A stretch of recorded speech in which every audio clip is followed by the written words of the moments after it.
You never know what you're going to see when you go out there. It's crazy. She's my best friend. You mess with her, you mess with me. You need to help those kids. She went back out on Union Avenue. Just separation, sadness, depression, mental health. And I just hoped that she would have came back alive. Good evening, I'm Alex Fisher. For more than a month now, we've been telling you about the unsolved hit and run that killed a teenager in central Bakersfield. Every time we run the story, we hear the same question. What was she doing on Union Avenue at 11 p.m.? Tonight, the shocking answer. The girl was a 14-year-old sex worker, a human trafficking victim. She had been lured by a pimp from the safety of a halfway house. And she wasn't the only middle school girl working Union Avenue that night. In fact, she wasn't even the youngest. Our Robert Price spent a month talking to social workers, police, and parents of troubled girls. He has this special report.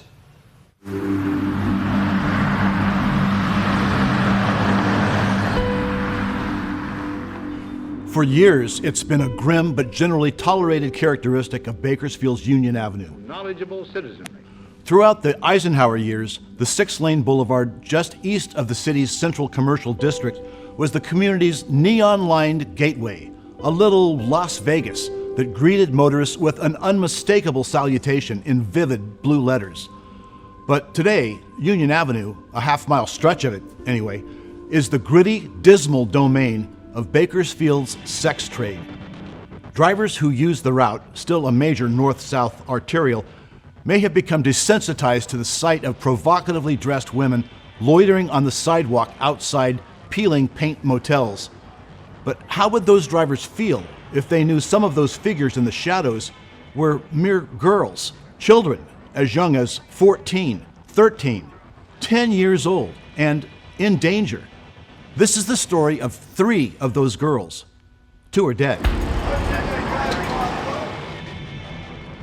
It was 4 a.m., September 24th, 2023, and 13-year-old Emily, whose identity we are concealing, was text messaging a man she called Daddy, but the cops call her pimp. Daddy asked Emily to meet him at a truck stop. To have sex with her, she asked? His answer, according to court documents, no, so you can work. If you get 1 customer, that's a room for 2 days. Please, babe. Emily protests. But guys there are so ugly, and I don't want to an old guy. But you can charge them $400, Daddy says. Then he tells the 13-year-old girl, you're fresh meat to them. Emily finally relents. I mean, if we find someone who ain't that old, then maybe.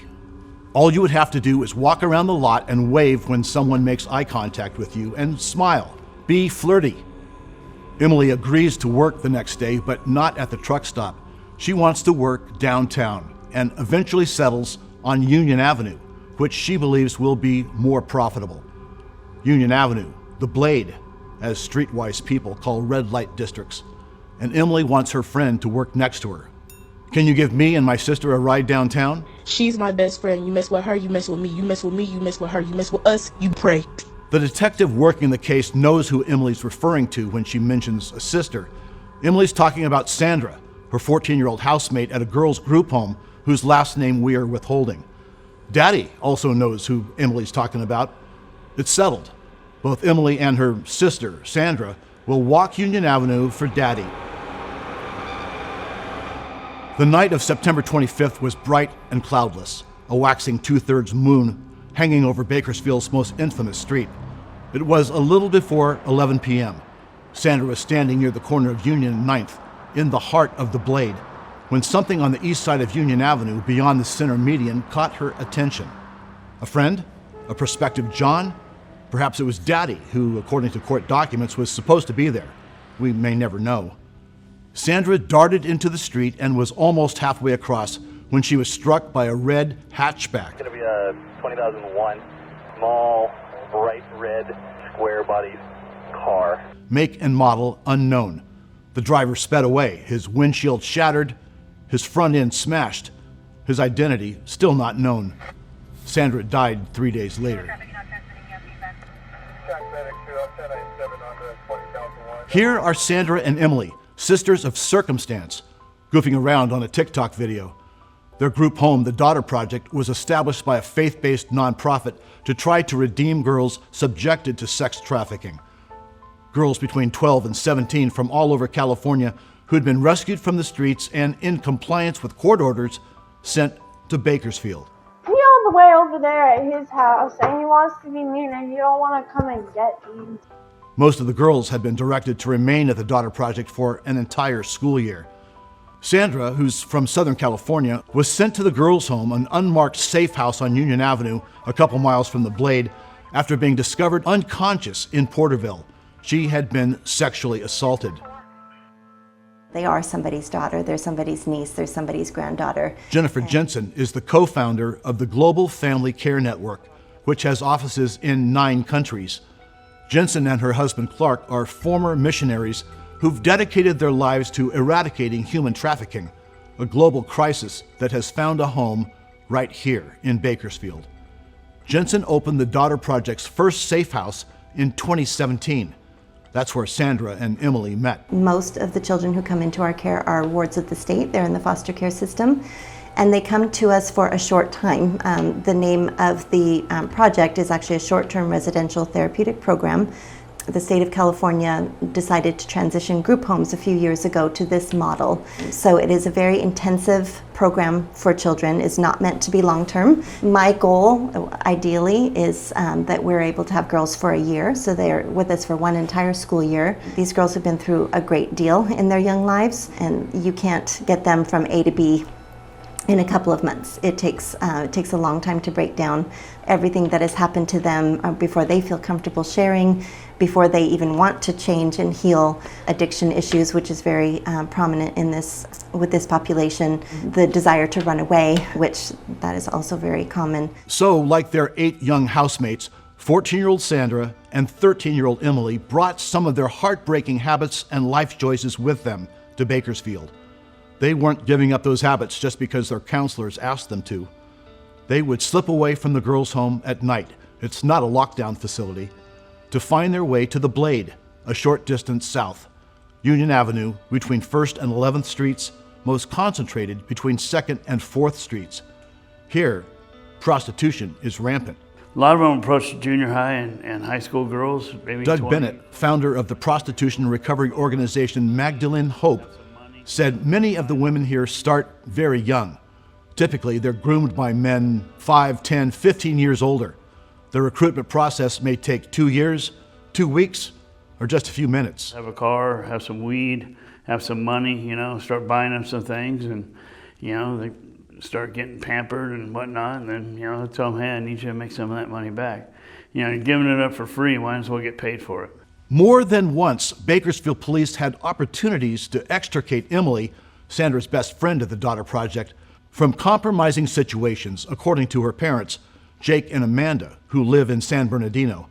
We are withholding their last names to protect their daughter's identity and using the name Emily, one of her street pseudonyms. Her social worker, just all the people in her team know that she is engaging with things with older men all over Bakersfield.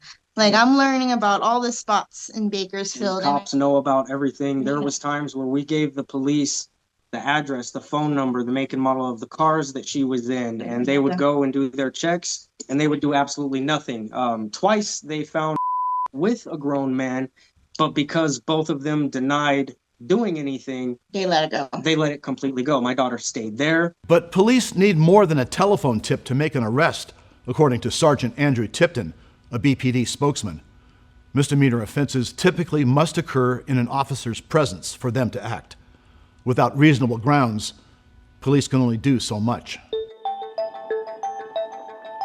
The night she was fatally injured crossing Union Avenue, Sandra, according to surveillance video, was picked up outside the Daughters Project building by a man in his late 20s driving a red Tesla. A short time later, she was walking the Blade. Bakersfield police believe the man in the red Tesla who likely dropped her off is the same man who's already under investigation for alleged human trafficking crimes. Police investigating Sandra's death confiscated Emily's cell phone, telling a judge the device could help them identify individuals who had sexually trafficked underage girls. Emily continued to advertise sex acts on social media. Here's her Facebook. She lists her profession as prostitute at prostitute and her price range as $200 to $400, payable up front. Here's a Snapchat photo of hers, a cartoon Emily standing next to a 2-star motel, $60 a room. Emily's friend Sandra was not the first troubled resident of the Daughter Project to be killed on Union Avenue. In 2020, the night before Thanksgiving, 14-year-old Kaylee Corbella got into an argument with a group home staff member. She bolted out the door, ran into a darkened Union Avenue, and was struck by a car. Kaylee's death underscores another aspect of Union Avenue's deadly nature.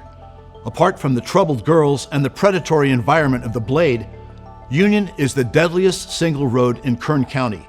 11 pedestrians have been killed on Union or streets directly adjacent to it in the last 14 months, according to KGET's tabulation. Kaylee's mother, Jody, of Sacramento, still grieves for her daughter's loss, yes, but also because Kaylee's court-ordered counseling seems to have made things worse, not better, as far as Jody could tell from the limited contact she was allowed to have with her daughter. I was hoping she'd get the counseling that every child needs, I think. She had to start acting right before they were going to let her come home. And I believe she was acting out just because she wanted to be home. Jensen, the program's executive director, said it's hard for the girls to completely turn away from their previous lives. They have lots of days where they don't want to stay here. You know, once they start to perhaps think about things that they've been through, they're very, very resilient. But once you start to open up that process, it can become even more challenging. To run anywhere is very common with this population at any age, and it certainly is with our girls. And it's challenging. We can only do so much. Jensen wishes society would pay more attention to the factors that make girls vulnerable to sex trafficking. She advocates an approach that gives families and their communities the tools to recognize and address risky behavior before it descends into exploitation. No child deserves to have those kinds of atrocities in their life, in their young life. Jensen hopes a change of scenery will help them overcome the mental scars of those atrocities. The Daughter Project is moving away from Union Avenue, where the girls have been readily vulnerable to the bad intentions of adult men, sugar daddies, and supposed boyfriends intent on exploiting teen girls. The Daughter Project is relocating before year's end to a new, secure 2-acre facility 30 miles away, a semi-rural setting where girls like Kaylee and Sandra might have had a chance to avoid the perils of Union Avenue and the Blade. Robert Price, 17 News.